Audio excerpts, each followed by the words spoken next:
Se liga aí que o tema da aula de hoje são as unidades de medidas de informática. A que ponto chegamos? O computador e o homem se comunicando por telepatia? É quase isso. Com uma câmera, a máquina enxerga os nossos movimentos e responde, seja para informar a previsão do tempo ou fazer propaganda. A relação entre homens e máquinas é cada vez mais natural, mais inteligente. O fabricante diz que até o incômodo controle remoto vai acabar. As televisões vão ser comandadas por gestos. A mão para cima muda o volume, para a direita avança um canal, e assim por diante. A tecnologia muda os nossos gestos, se infiltra em nossa rotina e ajuda até a espantar a solidão de quem vive hoje como muitos viverão no futuro. Com internet sem fio de graça, todo mundo aqui trocou o silêncio de casa ou da empresa pela agitação do restaurante. Tem salada de informações, chá com pesquisa e reunião de trabalho com café expresso. A empresa de Cristina, por exemplo, decidiu poupar dinheiro com o escritório. Ela traz o computador, o celular e esquece da vida. Almoço e janto aqui. É chato trabalhar de casa. E eu faço isso 2 ou 3 vezes por semana. Do outro lado da rua, a escritora deu uma paradinha para conversar pela internet. Este café, a mesa computador, quer substituir o jornal de papel. Pois é, pessoal. De 1980 até os dias de hoje, os computadores passaram por um grande processo de evolução. E a cada ano, essa atualização ela é constante e não para de acontecer. Vamos ver um pouquinho, antes de iniciar a nossa aula de hoje, como foi esse processo, desde a primeira máquina até os dias atuais. Vamos lá? Mais de 30 séculos depois que os chineses inventaram o ábaco, uma engenhoca que fazia contas, Blaise Pascal constrói a primeira calculadora analógica, a tataravó dos computadores eletrônicos.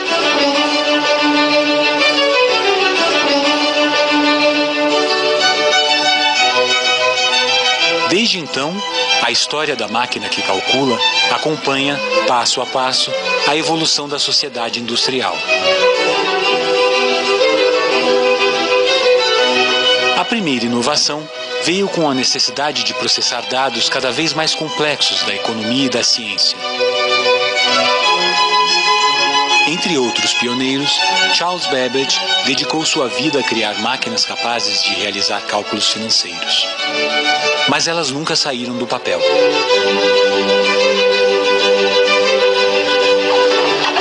Alguns anos depois, a explosão econômica da primeira metade do século XX levou Hermann Ollerich a inventar um sistema que usava cartões perfurados para contabilizar tabelas de dados.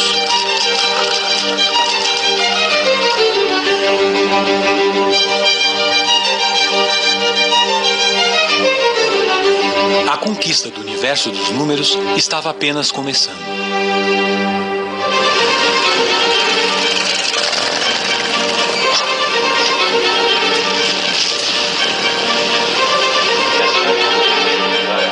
Durante a Segunda Guerra Mundial, a necessidade de calcular trajetórias de bombas ou de decifrar mensagens secretas estimulou os cientistas a criarem o ENIAC.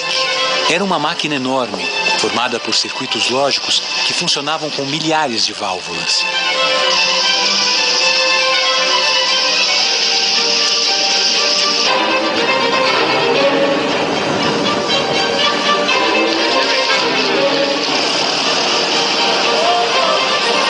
No final da guerra, os computadores ainda eram gigantescos.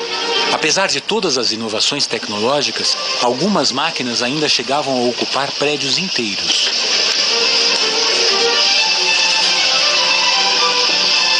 Foi só a partir dos anos 50, com a invenção do transistor e do circuito integrado, que a computação realmente começou a se miniaturizar.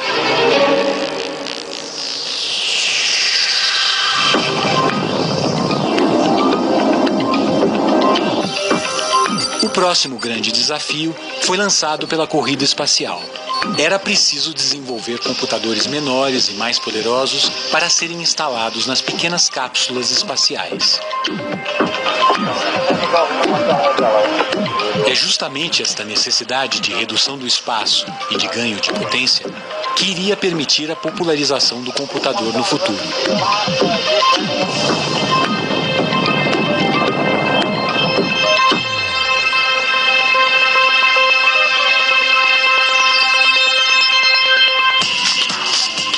Em 1965, Gordon Moore faz uma previsão profética.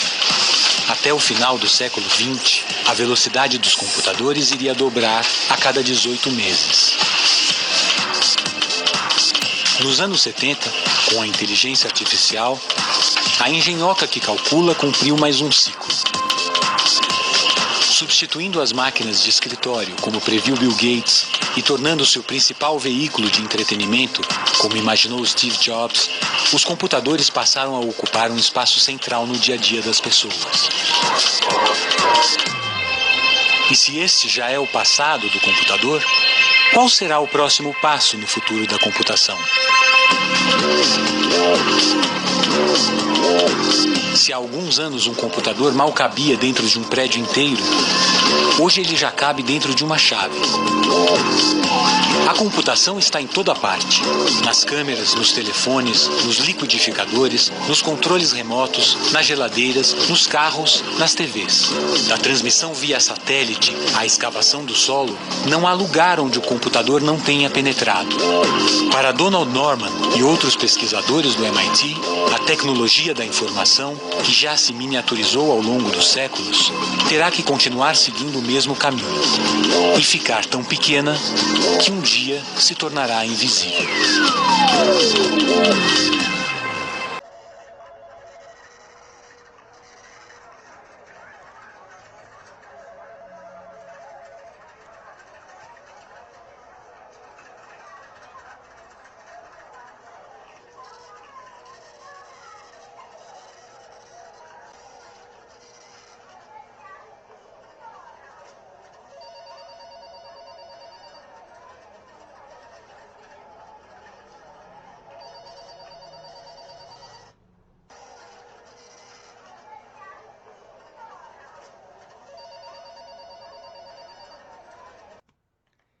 O bit é a menor unidade de informação armazenável na linguagem computacional. A palavra bit vem da contração das duas palavras inglesas binary digit. Um bit pode ter somente dois valores, 1 ou 0. Por isso dizemos que as informações do computador são exatas, pois existem apenas o sim e o não, sem um meio termo. Eu vou ilustrar aqui como é que esse sistema é produzido. O 1 significa aceso, sim, e o 0, apagado, não. Então, na formação desses números, a gente teria como primeiro número do sistema binário o apagado, apagado, que significa o 0, 0, 0. O segundo, já no sistema binário, você teria o quê? 0 e 1, que significa o quê? 1. Observe que eu utilizo apenas algarismos 1 ou 0. Se você for escrever os números na ordem crescente, o próximo número depois do 1 seria o 10. O próximo número depois do 10 seria o 11, aceso, aceso. O próximo seria, já agora o próximo seria com 3 algarismos, que seria o número 100. O próximo seria 101 e assim por diante.